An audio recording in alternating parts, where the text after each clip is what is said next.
Watch it, Namekian, unless you want to go right now. And I think we both know how our last fight went. And I think we don't, because we've never fought. Wait, really? Vegeta and Piccolo have never fought once in the Dragon Ball franchise. Spanning 506 episodes of TV across 4 different series, over 500 manga chapters, 17 movies, and multiple OVAs, the closest thing to a fight they've gotten into since Vegeta's debut in the 90s was when Piccolo grabbed Vegeta by his head and dropped him in the first Broly movie. I'm also discounting the filler where Vegeta fought the imaginary Piccolo inside of Boo's body because that's not the real Piccolo. With this being the case, I wanted to take a look across the entire series and see who would win if they were to fight in any of the major parts of the story. That concept should be simple enough for anyone to understand, so let's get started talking about it. If you like this type of video, leave a like on it and be sure to subscribe to the channel with notifications on. Piccolo makes his debut far before Vegeta does, and as the main villain at that, with Dragon Ball's pretty simple formula of next main villain surpasses the old one, it's pretty safe to say that in their debut arcs, Vegeta is winning without question. That stays true for a while. Even in the Saiyan arc, Piccolo is so far beneath Vegeta in terms of power level, it's not even really worth considering different possibilities of how the battle will go. Given the downtime between Piccolo being active again in the manga continuity and Vegeta's continuous leaps in power through the Namek arc, they don't really get close in power in this arc until a very specific and niche point, and that's right before Piccolo fuses with Nail.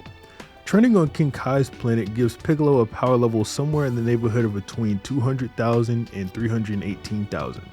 If anything, it's actually a little higher than this, but let me explain. Piccolo's merger with Nail is stated to have brought him a 5 times increase to his power in El Manga Legendario. This on its own doesn't really mean anything, but we know Piccolo was at least a little stronger than Frieza after the merger from the fight that they had.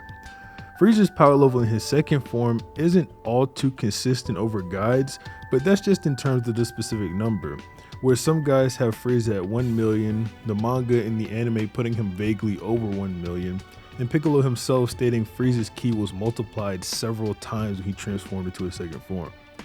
Frieza's base power level is a confirmed 530,000. If it multiplied several times, that would give us a power level north of 1.5 million at 1,590,000.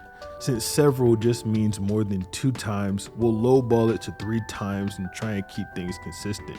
I suppose you could say also that Frieza could have multiplied his power by 2.1 times, but those types of multipliers aren't really consistent with the series, so I decided to stay with 3 as a lowball. Piccolo just being a bit above this but still in the same range, all we have to do is divide this number by 5 and we get 318,000. This number is a bit of a low and a high ball for Piccolo in the sense that he's stronger than Frieza, but he must be at least that number, and it's a high ball in the sense that Piccolo is saying Frieza multiplied his ki several times. That could be in reference to his suppressed self, not his full power first transformation. Vegeta at this point has a power level of 250,000, and we see him contending with Frieza, who supposedly is more than double his power level. They clearly aren't equal. You see Vegeta is far more drained from the interaction than Frieza is. You can back this argument up even more with how Piccolo reacts to everyone's power level. He feels Frieza's ki, says it's astonishing, and then just says there are 3 other ki near it. If you want to be a skeptic, you can say that was before Vegeta had powered up, but it doesn't matter too much. And if 250,000 is too much of a high ball for Vegeta for you, we know he's at least over 180,000 because he breaks Frieza's scouter. Frieza has the same scouter model as Ginyu, who was able to clock Goku's power level at 180,000. So even if you want to say Vegeta's power level is a 181,000, he's stronger than Kaioken Goku at the bare minimum. Frieza's power level being 1 million or 1.5 million would put Piccolo pre-Nail between 200k and 318k, with Vegeta around this time being between 181k and 250k. So Piccolo should be stronger than Vegeta at both the lower and higher end interpretations of their power. Piccolo and Vegeta don't really have any abilities, at least at this point in the series, that could account for a huge power difference like this one on display here. So we'll go with the higher one should just win, that being Piccolo in this instance. Piccolo, after fusing with Nail, is stated in El Manga Legendario to be the strongest fighter in the world, making him obviously stronger than Vegeta. With the threat of Frieza getting stronger and stronger, Vegeta is forced to abuse the Zenkai system in order to gain another power boost, having Krillin shoot him in the stomach in hopes Dende would heal him, and while reluctant at first, Dende eventually comes around, and by this point, Vegeta would likely be able to speed blitz and one-shot Piccolo.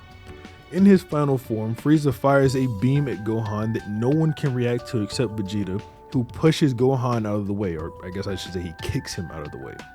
The fact that Vegeta could even see the beam is impressive to Piccolo, let alone that he was able to in fact move faster than it. With the gap being this large, Piccolo shouldn't even be able to keep up with Vegeta, and like I said, get speed blitzed in one shot. Skipping forward in time a bit, after Namek, Vegeta versus Piccolo at the point Frieza returns as a cyborg might be somewhat close. I was originally ready to write this off as simply Vegeta is probably still stronger and move on, but I came across an interesting line. Vegeta tells the others to lower their power levels so as to not be detected by Frieza's scouters.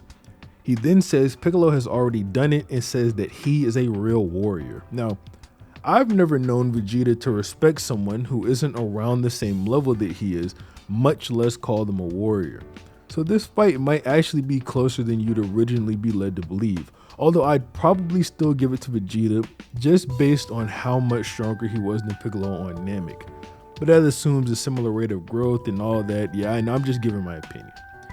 After the 3-year time skip where everyone trained heavily in preparation for the androids, it's implied on at least 2 separate occasions that Vegeta is stronger than Goku after he became a Super Saiyan. And these statements come from Piccolo himself. However, I'm not convinced this means he would just lose to Vegeta. Vegeta doesn't seem so far above Piccolo that he has trouble keeping up with him. He's able to, from what I can tell, clearly tell what he's doing when he's fighting Android 19. And while he is surprised at how strong Vegeta is, it seems to come from a place of Vegeta got so much stronger as opposed to Vegeta being so much stronger than Piccolo. Piccolo also surprised Vegeta with how strong he was when he started fighting Dr. Gero, and from what Piccolo says to Gero, it would seem that at least a normal key level Gero is superior to him, and that makes sense. Piccolo was already weaker than Gero, and then Gero took what he had and added it to that, but Piccolo claims he's able to amplify his ki in small bursts, so the ki that was taken from him doesn't really matter to the battle essentially. This should mean that Gero, who on top of a technical level is more than 2 times stronger than Piccolo, and couldn't even beat him. That's not to say Vegeta can't do this same technique as Piccolo is talking about, but judging from his surprise at Piccolo's strength while knowing the android is stronger than Piccolo, it makes me believe he doesn't know how to do this, or at the very least he doesn't know how to do it to the same degree. This makes sense when you think about it. Piccolo trained with King Kai and Goku, so he should know the basic principles of the Kaioken, which it seems like he's applying here when he's talking about amplifying ki in one short burst. That being said, at the end of the day, Piccolo does still seem to think that Vegeta is stronger than him, so we'll roll with that, but I think it would be a difficult fight for whoever the winner is. At the next few points in the series, the topic is going to be kind of obvious. Vegeta and Piccolo sort of do a little back and forth. So after fusing with Kami, Piccolo is undeniably stronger than Vegeta. He's equal to 17, who's stronger than 18, who Vegeta is either equal to or weaker than, depending on your interpretation. However, after going into the realm of spirit in time, Vegeta comes out and would destroy Piccolo since he's stronger than second form Cell, and Piccolo got his neck broken from a punch from first form Cell. I'm not sure if we could even say that after Piccolo takes his trip into the hyperbolic time chamber that anything really changes, because Vegeta immediately takes another trip in, and we know he's stronger after that because of their respective performances against the Cell Juniors. All in all, it seems that Vegeta is much stronger than Piccolo by the end of the Cell Saga.